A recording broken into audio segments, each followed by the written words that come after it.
बिस्मिल्लाहिर्रहमानिर्रहीम। अस्सलाम वालेकुम friends, this is share Tariq from mastery.com। इससे पिछले वीडियो में हमने आपको केमिस्ट्री के कुछ टॉपिक्स के बारे में डिस्कस किया था। आज हम एक नया टॉपिक आपके सामने लेके आए जिसके अंदर हम केमिस्ट्री से रिलेटेड मजीद टॉपिक को डिस्कस करेंगे। तो चलते हैं आज की अपनी वीडियो की तरफ। तो आज हम जो डिस्कस करने जा रहे हैं टॉपिक वो है equilibrium constant expression and its units. अब first of all, what is equilibrium constant expression? Equilibrium constant expression क्या होता है? तो लास्ट टाइम हमने लॉ ऑफ मास सेक्शन के अंदर हमने इसको स्टडी किया था बहुत अच्छे अंदाज से कि केसी एक्सप्रेशन क्या होता है। कि केसी एक्सप्रेशन जो है ना वो हमारे पास एक रेशियो होती है जिसके अंदर हम प्रोडक्ट्स की कंसंट्रेशन एंड रिएक्टेंट्स की कंसंट्रेशन को एक बैलेंस केमिकल इक्वेशन के अंदर क्या करते हैं, राइट करते हैं। फॉर एग्जांपल हम इसको स्टडी करते हैं कि what is equilibrium constant expression. तो KC expression can write as ratio of product concentration to the reactant concentration. अब आपके पास कोई भी बैलेंस केमिकल इक्वेशन के अंदर जितने भी प्रोडक्ट्स होंगे उनकी क्वांटिटी को हम क्या लिखेंगे, डिनोमिनेटर में लिख लेंगे, ठीक है, और डिवाइड कर देंगे रिएक्टेंट की कंसंट्रेशन के साथ, ठीक है। तो इसकी एक डेफिनेशन जो है ना वो हमारे पास बन जाती है ratio of product concentration to the reactant concentration in a balance chemical equation.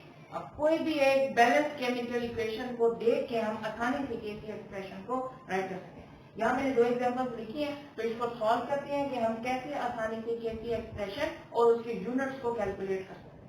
तो फर्स्ट ऑफ ऑल जो हमारे पास इक्वेशन है वो है hydrogen plus iodine react to form hydrogen iodide. अब इसका केसी एक्सप्रेशन कैसे लिखेंगे? तो फर्स्ट ऑफ ऑल हमें यह पता होना चाहिए कि इस बैलेंस केमिकल इक्वेशन के अंदर हमारे पास रिएक्टेंट्स कौन से हैं और प्रोडक्ट्स कौन से हैं। तो ये दोनों हमारे पास रिएक्टेंट्स कंसंट्रेशन है और ये हमारे पास जो है वो प्रोडक्ट कंसंट्रेशन। तो अब इसको कैसे लिखेंगे? तो फर्स्ट ऑफ ऑल हम केसी एक्सप्रेशन लिखेंगे कि KC is equal to concentration of product divided by concentration of reactant। ठीक हो गया। अब प्रोडक्ट्स की जगह पे हम यहाँ पे प्रोडक्ट्स की क्वांटिटी को लिख देंगे और जो उसके कोएफिशिएंट्स होंगे वो उसकी पावर में दे देंगे और रिएक्टेंट की कंसंट्रेशन के अंदर हम रिएक्टेंट कंसंट्रेशन लिखेंगे। जैसे कि ये है तो हम यहाँ पे प्रोडक्ट की कंसंट्रेशन लिखेंगे HI हाइड्रोजन आयोडाइड जो है वो हमारे पास प्रोडक्ट है, इसका जो कोएफिशिएंट है वो इसकी पावर के अंदर चेंज हो जाएगा। डिवाइड कर देंगे रिएक्टेंट की कंसंट्रेशन जो हमारे पास है H2 एंड I2। तो ये तो हमारे पास हो गया केसी एक्सप्रेशन। अब हम इससे यूनिट्स कैसे निकाल सकते हैं? अब यूनिट्स क्या होते हैं? तो सिंपल इसको आप यूं समझ लें कि जैसे कि हमारे पास कोई मैथ होता है तो उसका यूनिट होता है हमारे पास किलोग्राम, इसी तरह हमारे पास टाइम जो होता है उसका यूनिट होता है सेकंड। तो केसी एक्सप्रेशन के भी इसी तरह के कोई एज इट इज यूनिट्स नहीं होते, लेकिन हम क्या करते हैं इस इक्वेशन के अंदर अगर number of moles of product and number of moles of reactant अगर इक्वल हो तो केसी के कोई यूनिट नहीं होते। लेकिन अगर हमारे पास एक बैलेंस केमिकल इक्वेशन के अंदर number of moles of reactant and number of moles of product अगर डिफरेंट होंगे तो हमारे पास केसी एक्सप्रेशन के कोई ना कोई यूनिट्स होते हैं। अब यहाँ हम कैलकुलेट करते हैं कि कैसे केसी एक्सप्रेशन के यूनिट्स लिखे जा सकते हैं।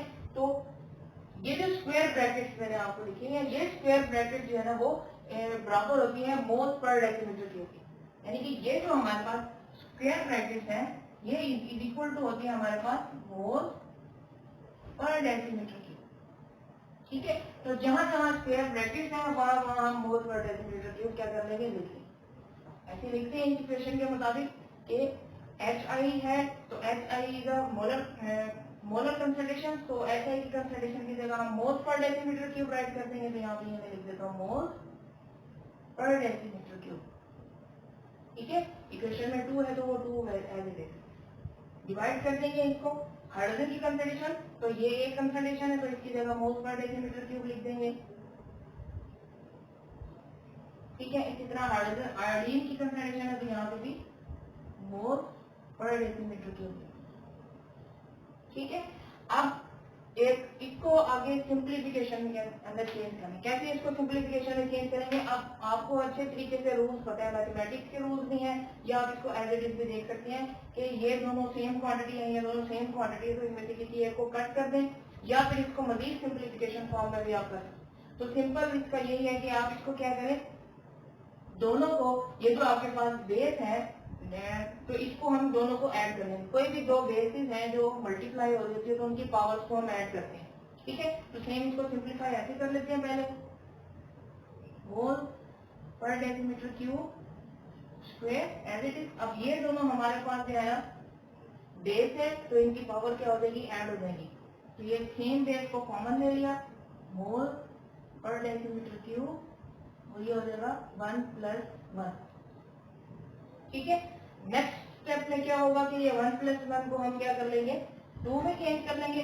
तो इसको मैं एज इट इज लिख लेता हूँ कि ये 1 + 1 क्या हो जाएगा, 2 हो जाएगा।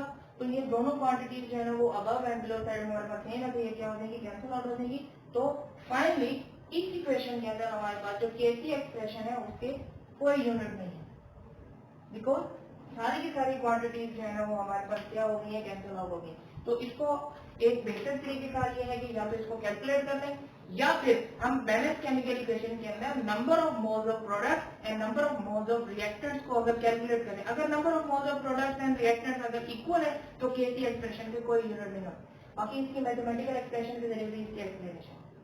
अब दूसरी एग्जांपल की तरफ चलते हैं कि जिसमें number of moles of product and number of moles of reactants equal नहीं होते, तो उसके केसी एक्सप्रेशन हम कैसे निकाल सकते हैं और उसके यूनिट्स कैसे कैलकुलेट कर सकते हैं। यहाँ मेरे पास एक एग्जांपल है, nitrogen plus hydrogen to give ammonia.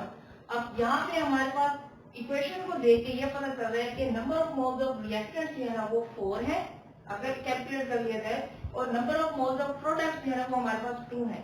तो यहाँ से अंदाजा हो गया कि number of moles of reactants and products equal नहीं है, तो इसके कुछ ना कुछ यूनिट होंगे। तो आप इसको कैसे कैलकुलेट करते हैं, तो फर्स्ट ऑफ ऑल हम इसका सबसे पहले केसी एक्सप्रेशन लिखेंगे। तो KC is equal to ratio of product concentration to the reactant concentration. अब यहाँ पे प्रोडक्ट हमारे पास है अमोनिया, यहाँ पे लिखिए NH3, ठीक हो गया। अब उसके जो कोफिशिएंट है वो हमारे पास उसकी पावर है, ये स्क्वायर का पावर डिवाइड, यहाँ पे नाइट्रोजन की कंसंट्रेशन है तो नाइट्रोजन, ठीक है, और हाइड्रोजन के साथ जो कोफिशिएंट है वो 3 है तो उसकी पावर नहीं है, ठीक है। अब हमने क्या करना है, जहां जहां स्क्वायर ब्रैकेट मौजूद है वहां पे हमने मोल्स पर डेसीमीटर क्यूब लिख लेना है। तो इसको सिंपल करके मोल्स पर डेसीमीटर क्यूब लिखते हैं। तो अमोनिया यानी कि ये कंसंट्रेशन है ना वो हमारे पास मोल्स पर डेसीमीटर क्यूब स्क्वायर, इसको डिवाइड कर देंगे, यहाँ पे भी मोल्स पर डेसीमीटर क्यूब, यहाँ पे भी मोल्स पर डेसीमीटर क्यूब, ये हो जाएगा मोल्स पर डेसीमीटर क्यूब। इसकी पावर कोई नहीं है तो हमें लिखने की जरूरत नहीं है। हाइड्रोजन की कंसंट्रेशन मोल पर डेसीमीटर क्यूब, ठीक है, इसकी पावर 3 है तो यहाँ पे हमने 3 लिखी। अब फिर इसकी सिंप्लीफिकेशन, ये दोनों हमारे पास बेस सेम है तो इसकी पावर ऐड हो जाएगी, तो हम इसको सिंप्लीफाई करके ऐसे लिखते हैं। तो ये हो जाएगा हमारे पास मोल पर decimetre cube square divided by, ये हो जाएगा हमारे पास मोल पर डेसीमीटर क्यूब 1 + 3 4, ठीक है। अब नेक्स्ट स्टेप में क्या होगा कि ये जो हमारे पास दो अगर बेस सेम है और वो डिवाइड हो रही है तो हम उसकी पावर जो है ना वो माइनस हो जाती है। तो इन दोनों की बेस को सेम है तो हम इसको अगर अबव साइड पे ले लेंगे, इन दोनों की बेस को जो है वो सेम करके हम इसकी पावर को माइनस कर दें, ठीक है, मैथमेटिक रूल्स के मुताबिक। तो इसको हम सिंप्लीफाई ऐसे कर सकते हैं, मोल डेसीमीटर क्यूब। अब दोनों हमारे पास बेस सेम है तो पावर हम डिवाइड, जब डिवीजन में हो तो हम पावर को क्या कर देते हैं, माइनस कर देते हैं। ये हो जाएगा 2 - 4, तो इसका आंसर हमारे पास जो आएगा वो क्या आएगा, -2 मोल पर डेसीमीटर क्यूब, 2 - 4 -2। अब हम इसको मल्टीप्लाई कर देंगे, ठीक है, तो ये हमारे पास आ जाएगा मोल -2 dm minus minus plus C⁶। तो फाइनली जो हमारे पास केसी एक्सप्रेशन के यूनिट्स फॉर दिस रिएक्शन वो ये कैलकुलेट हो जाएगा, ठीक है। तो आसानी से इक्वेशन को देख के और हम जो है ना किसी भी बैलेंस केमिकल इक्वेशन के जरिए आसानी से यूनिट्स कैलकुलेट कर। नेक्स्ट टॉपिक जो हम डिस्कस करने जा रहे हैं वो है हमारे पास एग्जांपल नंबर 9.1। अब हमारे पास इक्विलिब्रियम कांस्टेंट एक्सप्रेशन को कैसे कैलकुलेट करते हैं ये हमने अभी लास्ट टाइम थोड़ा सा डिस्कस किया है। नेक्स्ट अब हम ये चीज डिस्कस करने जा रहे हैं कि अगर आपके पास कोई इक्विलिब्रियम कंसंट्रेशन रिएक्शन के अंदर आपको कुछ वैल्यूज दी गई हो, न्यूमेरिकल वैल्यूज दी गई हो, तब आप केसी की न्यूमेरिकल वैल्यू को कैसे कैलकुलेट कर सकते हैं। फॉर एग्जाम्पल आपके पास जो है ना वो एक रिएक्शन है, उसके अंदर आपके पास रिएक्टेंट्स एंड प्रोडक्ट की कंसंट्रेशन आपको गिवन है न्यूमेरिकल वैल्यू के अंदर, तो तब आप केसी की वैल्यू को कैसे कैलकुलेट कर सकते हैं। तो ये एग्जाम्पल है हमारे पास, इसको रीड करते हैं। When hydrogen reacts with iodine at 25 degree centigrade to form hydrogen iodide in reversible reaction as shown in the figure, तो ये आपको हाइड्रोजन प्लस आयोडीन रिएक्ट करके हाइड्रोजन आयोडाइड की फॉर्मेशन हो रही है। अब आपको हाइड्रोजन की वैल्यू गिवन है कि हाइड्रोजन की कंसंट्रेशन जो है ना वो 0.05 मोल्स पर डेसीमीटर क्यूब। आयोडीन की आपके पास जो है ना वो मोलर वैल्यू जो है 0.06 मोल पर डेसीमीटर क्यूब, और हाइड्रोजन आयोडाइड की जो वैल्यू गिवन है वो 0.49 मोल पर डेसीमीटर। मीन्स कि आपको एक न्यूमेरिकल वैल्यू गिवन है, तो आप आसानी से केसी की वैल्यू को कैसे कैलकुलेट कर सकते हैं। तो first of all how to calculate the KC value, तो KC is equal to the product concentration to the reactant concentration. अब प्रोडक्ट की जगह पे हम यहाँ प्रोडक्ट की कंसंट्रेशन लिखेंगे और रिएक्टेंट की जगह रिएक्टेंट की कंसंट्रेशन। अब यहाँ पे हमने क्या करना है कि न्यूमेरिकल वैल्यूज पुट करनी है हाइड्रोजन आयोडाइड की, जो कि हमें डाटा में गिवन है, तो ये वैल्यू मैंने पुट कर दिया है। स्क्वायर उसका जो कि हमारे पास कोफिशिएंट था वो उसका स्क्वायर बन गया सेम। इसी तरह हाइड्रोजन की वैल्यू और आयोडीन की वैल्यू पुट करें, तो इन दोनों की वैल्यूज को कैलकुलेटर से पुट करने के बाद जो हमारे पास एक न्यूमेरिकल केसी एक्सप्रेशन की वैल्यू निकल आती है वो है 80.03। तो इस इक्वेशन को देके, इस एग्जांपल को देके हम ये बता सकते हैं कि किसी भी रिएक्शन की न्यूमेरिकल केसी वैल्यू को हम आसानी से कैसे कैलकुलेट कर सकते हैं। ठीक है, नेक्स्ट एग्जांपल जो है ना वो 9.2 जो है ना वो सेम एज इट इज हमारे पास है कि हमारे पास एक न्यूमेरिकल वैल्यू गिवन है नाइट्रोजन और हाइड्रोजन एंड अमोनिया की, तो हम न्यूमेरिकल वैल्यूज को आसानी से जैसे इस इक्वेशन के अंदर मैंने आपको पुट करके बताया, सेम एज इट इज आपने ये वैल्यू इसी तरह से पुट करनी है, सेम केसी एक्सप्रेशन आपने कैलकुलेट करना है।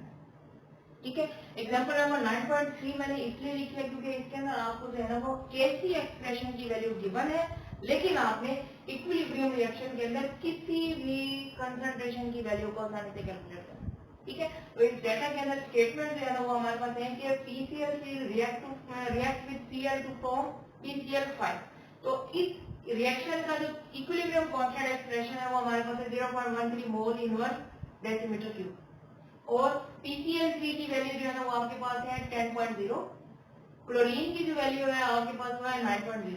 अब आपने यहाँ पे PCl3 की कंसंट्रेशन को इक्विलिब्रियम रिएक्शन के अंदर कैलकुलेट करना है, तो आप ये कैसे कैलकुलेट करेंगे। सिंपल केसी एक्सप्रेशन लिखे हैं इसका, तो प्रोडक्ट ओवर रिएक्टेंट कंसंट्रेशन, यहाँ पे मैंने प्रोडक्ट लिखे हैं, यहाँ पे रिएक्टेंट कंसंट्रेशन लिखी है। अब यहाँ पे हमने PCl5 की वैल्यू को कैलकुलेट करना है, तो ये वाली जो न्यूमेरिकल वैल्यू है ये इधर आके मल्टीप्लाई कर देंगे, तो केसी मल्टीप्लाई बाय दिस वैल्यू और PCl5 की हमारे पास वैल्यू कैलकुलेट। तो सिंपल ये न्यूमेरिकल वैल्यू गिवन है, यहाँ न्यूमेरिकल वैल्यू पुट करेंगे और हमारे पास आसानी से जो है ना वो कैलकुलेट हो जाएगा PCl5 का कंसंट्रेशन।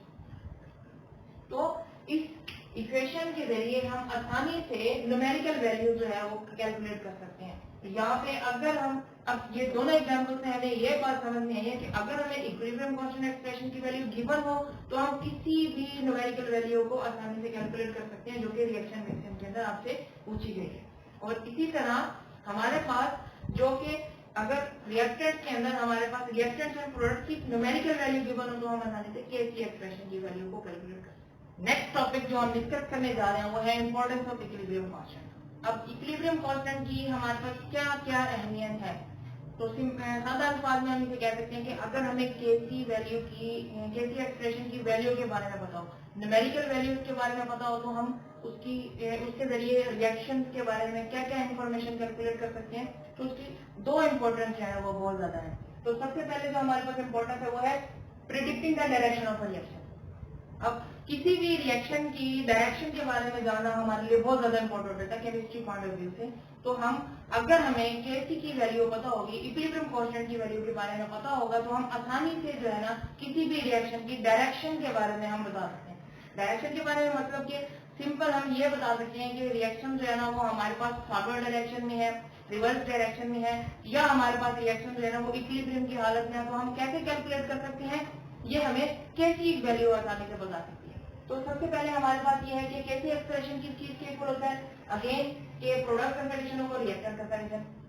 तो यहाँ पे प्रोडक्ट और रिएक्टेंट की कंसंट्रेशन है ना, इस रेशियो को हम कहते हैं रिएक्शन कोशेंट। इसको मैंने QC से रिप्रेजेंट किया है। तो ये जो रेशियो है ना वो हमारे पास QC के इक्वल होगी। तो अब हमारे पास ये एक्सप्रेशन जो है ना वो इस चीज के इक्वल बन रहा है। मीन्स के अब हम जो है ना वो दो पॉइंट के दरमियान एक कंपैरिजन करके रिएक्शन के बारे में बता सकते हैं कि वो हमारे पास किस सिम्प में डायरेक्शन जो है ना वो जा रहा हो। तो सिंपल, अगर हमारे पास रिएक्शन कोशेंट की वैल्यूज है, अब रिएक्शन कोशेंट की वैल्यू मैंने आपको बता दिया कि प्रोडक्ट ओवर रिएक्टेंट कंसंट्रेशन है। अब हमें अगर रिएक्शन कोशेंट की वैल्यू जो है ना वो स्मॉलर होगी और इक्विलिब्रियम कांस्टेंट एक्सप्रेशन की वैल्यू जो है ना वो लार्जर होगी, मींस के हमारे पास Kc की वैल्यू जो है ना वो 1 से ग्रेटर है और Qc की वैल्यू जो है ना वो हमारे पास 1 से लेस है या 0 के इक्वल है। तो तब हम डायरेक्शन के बारे में कैसे प्रिडिक्ट कर सकते हैं? तो अगर हमारे पास Kc की वैल्यू लार्जर है, मींस के Kc है large numerical value than Qc, तो हमारे पास रिएक्शन जो है ना वो हमेशा फॉरवर्ड डायरेक्शन में जाएगा। अब फॉरवर्ड डायरेक्शन में जाने का मतलब ये है कि रिएक्शन जो है ना वो लेफ्ट से राइट की तरफ क्या करेगा, मूव करेगा। फॉर एग्जाम्पल हमारे पास कोई भी रिएक्टेंट है, hydrogen plus iodine to form hydrogen iodide, अगर उसकी Kc वैल्यू जो है ना वो लार्जर होगी। अब Kc वैल्यू लार्जर होने की वजह से क्या होगा हमारे पास कि रिएक्शन जो है ना वो लेफ्ट साइड से राइट साइड की तरफ मूव करेगा। तो reaction going toward forward direction. तो फॉरवर्ड डायरेक्शन में जाने का मकसद क्या है कि आपके पास Kc की वैल्यू लार्जर होनी चाहिए। ठीक है। सेकंड ऑप्शन क्या है कि सेकंड ऑप्शन ये है कि अगर आपके पास ये Kc की जो वैल्यू है वो आपके पास स्मॉलर है और रिएक्शन कोशेंट की वैल्यू जो है वो आपके पास लार्जर है, तो तब क्या होगा? तो तब हमारे पास रिएक्शन कोशेंट की वैल्यू ज्यादा होने की वजह से रिएक्शन जो है ना वो रिवर्स डायरेक्शन में मूव करेगा। अब रिवर्स डायरेक्शन में मूव करने का क्या मतलब होता है कि रिएक्शन जो है ना वो राइट से लेफ्ट डायरेक्शन की तरफ मूव करेगा। ठीक है।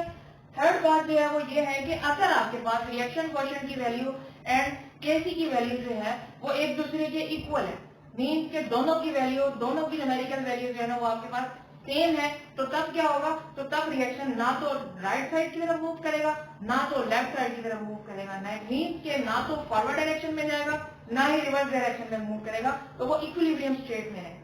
ठीक हो गया। तो ये 3 पॉइंट हैं जिसके जरिए हम आसानी से कैलकुलेट कर सकते हैं। अगर तो Kc की वैल्यू लार्जर होगी तो हमारे पास रिएक्शन फॉरवर्ड डायरेक्शन में मूव करेगा। अगर तो हमारे पास Kc की वैल्यू स्मॉलर होगी तो रिएक्शन रिवर्स डायरेक्शन में मूव करेगा। अगर हमारे पास Kc की वैल्यू जो है ना तो वो हमारे पास ज्यादा है ना तो कम है, तो हमारे पास क्या होगा? रिएक्शन जो है ना वो इक्विलिब्रियम स्टेट में होगा। ठीक हो गया। तो ये थी एक सबसे बड़ी इंपॉर्टेंट। नेक्स्ट जो इंपॉर्टेंट बात है वो ये है कि predicting the extent of reaction. हम रिएक्शन की शिद्दत के बारे में कैसे बता सकते हैं? अब रिएक्शन की शिद्दत मीन्स टू से दैट कि हमारे पास रिएक्शन जो है ना वो ऑलमोस्ट कंप्लीट है या नहीं है, या हमारे पास रिएक्शन मिक्सचर के अंदर प्रोडक्ट की कंसंट्रेशन ज्यादा है या रिएक्टेंट की कंसंट्रेशन ज्यादा है, या हमारे पास रिएक्शन जो है ना वो प्रोसीड कर रहा है या नहीं कर रहा। तो हम ये कैसे कैलकुलेट कर सकते हैं? तो ये Kc एक्सप्रेशन के जरिए हम आसानी से कैलकुलेट कर सकते हैं। तो इसके भी मेन 3 पॉइंट है। तो अगर हमारे पास फर्स्ट पॉइंट जो है ना वो ये है कि लार्जर वैल्यू ऑफ Kc। अब अगर Kc एक्सप्रेशन की वैल्यू हमारे पास ग्रेटर है, लार्जर है, अब लार्जर Kc वैल्यू का मतलब ये है कि अगर आपके पास Kc एक्सप्रेशन की वैल्यू जो है ना वो 10 की पावर 22 या 10 की पावर 10 के अंदर आते हैं, मीन्स के पॉजिटिव 10 की पावर के अंदर अगर आपके पास इक्विलिब्रियम कांस्टेंट एक्सप्रेशन की वैल्यूज आती है, तो तब हमारे पास रिएक्शन की हम पेज को कैसे कर सकते हैं कि ये रिएक्शन हमें ये बताएगा कि हमारे पास जो रिएक्टेंट की कंसंट्रेशन है वो ऑलमोस्ट खत्म हो चुकी है और प्रोडक्ट जो है ना वो मैक्सिमम फॉर्मेशन हो चुके हैं। तो अगर larger numerical value of Kc हमें मिल जाएगी तो इसका मतलब ये है कि हमारे पास रिएक्शन जो है ना वो कंप्लीट हो चुका है और इसके अंदर प्रोडक्ट जो है ना वो ज्यादा से ज्यादा बन चुके हैं। ठीक हो गया। तो यहाँ पे मैंने लिखा है more products are formed and less reactant concentration are left, means कि सिंपली हमारे पास रिएक्टेंट की कंसंट्रेशन जो है ना वो कम से कम होगी, जितने भी हमारे पास रिएक्टेंट होंगे वो सारे प्रोडक्ट्स में कन्वर्ट हो चुके होंगे। लार्जर वैल्यू ऑफ Kc के जरिए हम ये बता सकते हैं।